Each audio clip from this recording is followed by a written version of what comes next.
A man sentenced to life in prison for a crash that killed 3 people says he is a changed man.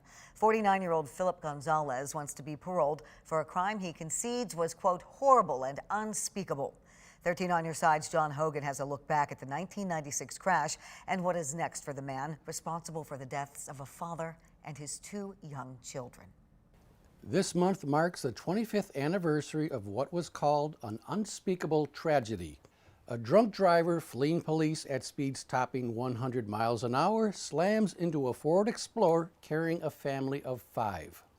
31-year-old Travis Birmingham and 2 of his children are killed. Birmingham's wife and a 3rd child survive.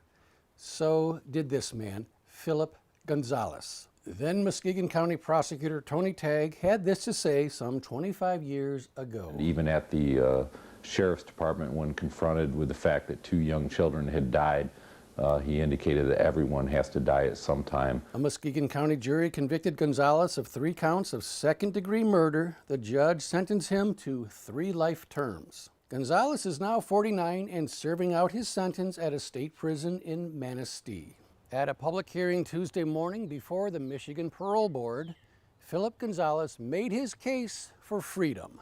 They are very rare because it's seeking to parole someone who was serving a life sentence. Chris Gouts is with the Michigan Department of Corrections. On life sentences that are not mandatory life, such as first-degree murder, inmates eventually can be considered for parole. There is an opportunity for the public to weigh in. No members of the public spoke.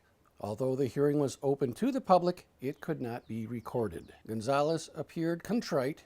He had this to say: "What I've done to them is unspeakable. There's nothing I can do to ever fix that. I have to accept the ugliness of what I've done." He acknowledged that he has received 29 misconducts while in prison and was affiliated with a gang.